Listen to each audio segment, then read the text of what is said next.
dos, tres. Manga.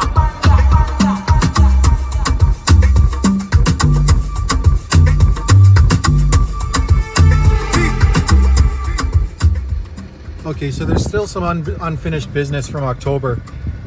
Somebody in the Canadian government invited a Nazi to come, be honored at the House of Commons, and he happened to come at the exact same time as Mr. Zelensky, or President Zelensky, pardon me, from Ukraine. Now, I've been accused of spreading misinformation by suggesting that Mr. Zelensky brought the Nazi, just because they were there, of course, at the exact same time, and Mr. Zelensky was present to watch his, the Nazi get honored at the House of Commons. And of course, this was a big, huge shit on the desk of Canadian society. Just talking about being friendly with Nazis would be a fart in church.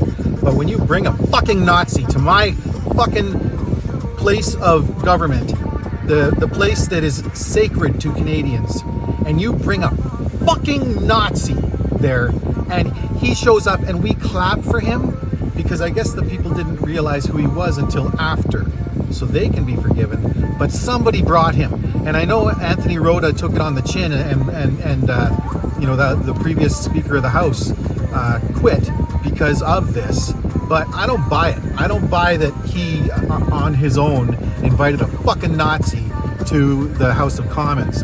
Now, one person I'm really eager to hear from on this particular issue is Chrystia Freeland, the Deputy Prime Minister. The reason I'm interested in what she has to say about it is because I know her interest in Ukraine goes way back to when she was a fucking teenager, when she went to Ukraine and got some education.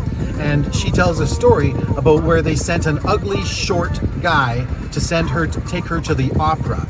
And she valiantly turned down his offer. But I gotta ask, was he the only guy they sent? Because I'm aware that the Russians have a few pretty attractive people on staff. Maybe the first guy was ugly and short, but I'm sure the second guy wasn't, and then the third guy, and the fourth guy, and the fifth guy. I'm sure they kept trying.